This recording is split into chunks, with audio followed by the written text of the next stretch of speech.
Hello everyone, Kumal Sharma this side, and here I welcome you all at your own Gargi classes, a place where you can easily get all the informations relevant to your competitive exams. जैसा कि अपनी among school children by William Butler Yeats जो poetry चल रही है, जिसका text मैंने अब तक आपसे डिस्कस कर लिया है. Now I am going to detail out the analysis of the poetry among school children by WB Yeats. आइए जानते हैं कि एग्जैक्टली इस पोइट्री के विद इन टेक्स्ट और क्या क्या ऐसी चीज़ें हैं which are important all according to our answer writing point of view. So among school children deals with several major issues. इसमें क्या क्या ऐसे इश्यूज़ हैं जिससे ये पोइट्री डील करती है, जिसमें WB येट्स ने एग्जैक्टली क्या क्या चीज़ों को इंडल्ज्ड किया है, कौन सी ऐसे इश्यूज़ है जो एंग डाउन है. क्या क्या चीज़ें हैं. First of all, contrasting youth and old age. इस पोइट्री में यूथ और ओल्ड एज का एक कंट्रास्ट रिप्रेजेंटेशन है. School work and life wisdom. School work और लाइफ विजडम का भी इसमें रिप्रेजेंटेशन है. लव एंड फिजिकल पेन को भी इस पोइट्री में शो किया गया है. Intellect and artistic expressions. ये मेजर इश्यूज हैं जिनके बारे में पोइट ने इस पर्टिकुलर पोइट्री में डिस्कस किया है. Overall the theme is that of essential change. जो अपनी लाइफ में बेसिक चेंजेस होते हैं उनके बारे में ये पोइट्री है. How a person deals with the passage of time, desire, ideals and how that person works towards harmony and union. तो इस पोइट्री में एग्जैक्टली बताया गया है कि किस तरीके से चेंजेस आते हैं अपनी लाइफ में और हम किस तरीके से by the passing of time, desire, ideals और किस तरीके से हम वर्क करते हैं towards the harmony and the union of the life. ठीक है, तो हम किस तरीके से लाइफ से डील करते हैं from the very beginning till the end, उन्हीं सब के बारे में ये पोइट्री है. Each stanza is progressive step towards what is ultimately a question concerning expression and complete harmony of a human life. एक ह्यूमन लाइफ में कम्प्लीटली हारमनी जो स्टेबल होती है उसको इस पोइट्री में एक्सप्रेस किया गया है. ठीक है, इंटेलेक्चुअलिटी इस पोइट्री में शो की गई है. एक अडोलेसेंस जो लाइफ होती है उसमें जो इंसान की हरकतें होती हैं उसके बारे में, और उसके जस्ट ऑपोजिट जो एक इंटेलेक्चुअल एज होती है, ओल्ड एज, तो इन सब के बारे में पोइट ने इसमें एक्सप्रेस किया है इस पर्टिकुलर पोइट्री में. In 1922, Yeats became a senator in the Irish Free State Parliament, and part of his remit was to sit on an educational committee and investigate schools. 1922 में येट्स जो थे वो सीनेटर बने थे इन दी आयरिश फ्री स्टेट पार्लियामेंट. उसके accordingly उन्हें क्या था, एक कमेटी का में हमेशा पार्टिसिपेट करना था. वो कमेटी क्या होती थी, एजुकेशनल कमेटी, जिसके अकॉर्डिंगली उन्हें जो भी कैथोलिक चर्च के अंडर में जो भी स्कूल्स थी रन हो रही थी उनको जा के एग्जैक्टली इन्वेस्टिगेट करने का काम था WB का. So the Irish Catholic Church ran many of them, and it was on such an official visit in 1926 at the St. Otons in Waterford.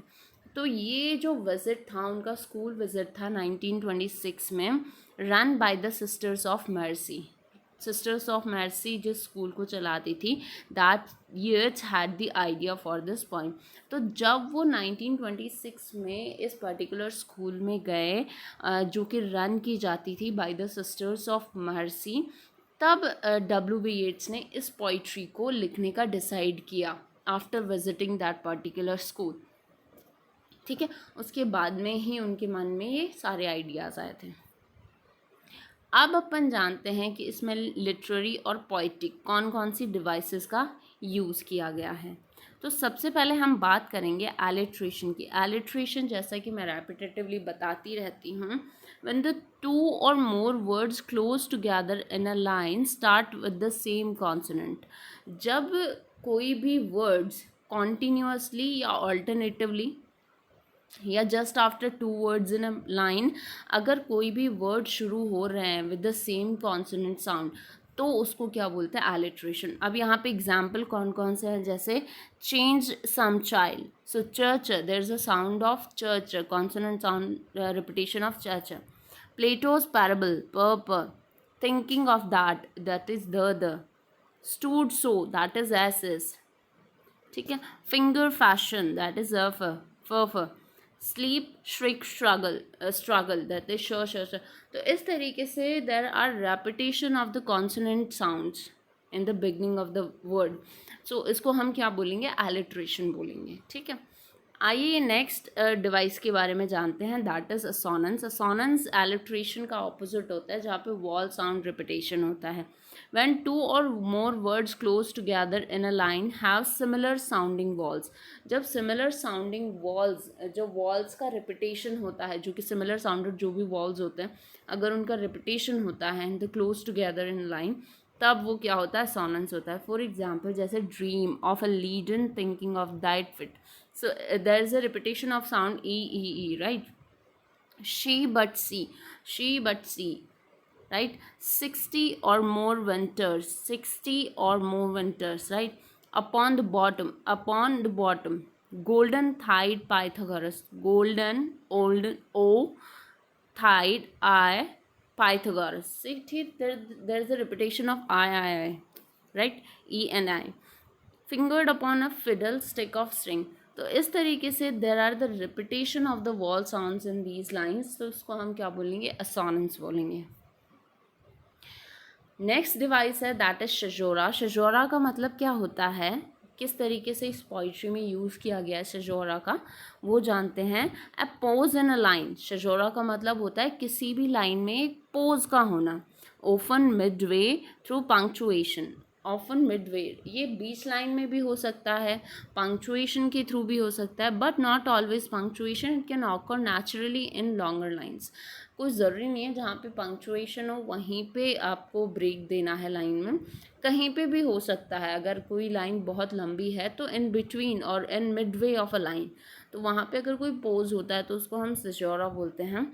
For example in line 6 and 35, यहाँ पे in the best modern way, अब यहाँ पे pause आया, the children's eyes and that must sleep, यहाँ पे आपका pose है श्रिक स्ट्रगल टू एस्केप। तो इस तरीके से ये पोजेस जो आ रहे हैं बीच में, जो ब्रेक्स आ रहे हैं इन बिटवीन द लाइन, तो और इन अमंग द लाइन, तो इसको हम क्या बोलेंगे, शजोरा बोलेंगे, ठीक है।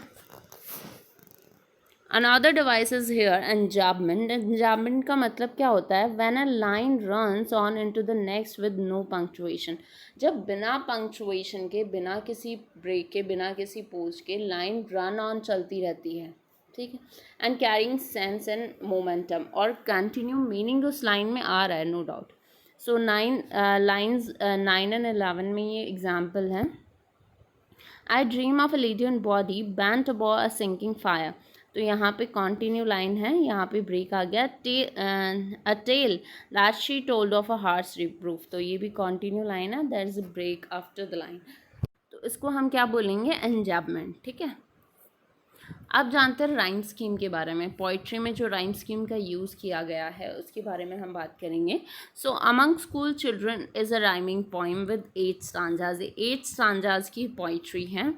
Each each having 8 lines. 8 stanzas में डिवाइडेड है पोइट्री, और हर एक स्टांजा में 8 लाइन्स हैं, ठीक है। टोटल कितनी लाइन्स हो गई, 64 लाइन्स। तो 64 लाइन्स की पोइट्री है जिसमें 8 स्टांजा है और हर एक स्टांजा में 8 लाइन्स है, राइट। राइम क्या है इस पोइट्री की, the form is known as ottava rima. Ottava rima इसको जानते हैं क्योंकि 8 लाइन्स के फॉर्मेशंस में हर स्टांजा में पोइट्री लिखी गई है। ये जो पर्टिकुलर राइमा है ये ओरिजिनेट हुआ था इटली में, made up of cross rhyming sestet and couplet. इसमें क्या होता है, एक सेस्टेट होता है, एक कपलेट होता है। सेस्टेट का मतलब स्टांजा विच कंसिस्ट 6 लाइन्स, तो एक 6 लाइन्स प्लस एक couplet is equals to 8 lines in each stanza, right. Rhyme scheme इसमें क्या हो गई, A B A B A B and C C, तो सी सी हो गया कपलेट और ये बाकी का हो गया सेस्टेट। तो इस तरीके से सेस्टेट प्लस कपलेट को मिलके बनाया जाता है ओटावा राइमा, ठीक है, ये पर्टिकुलर राइम स्कीम हो गई इस पोइट्री की among school children. So this is all about the analysis of the poetry. अगर आपको कोई भी प्रॉब्लम हो तो आप कमेंट के थ्रू पूछ सकते हैं easily. Thank you so much for attending lecture at Gargi classes. Channel को सब्सक्राइब करना ना भूलें, वीडियो को लाइक करें अगर आपको कंटेंट सही लगा हो तो, and don't forget to press the bell icon to get the notification of our each video. Thank you.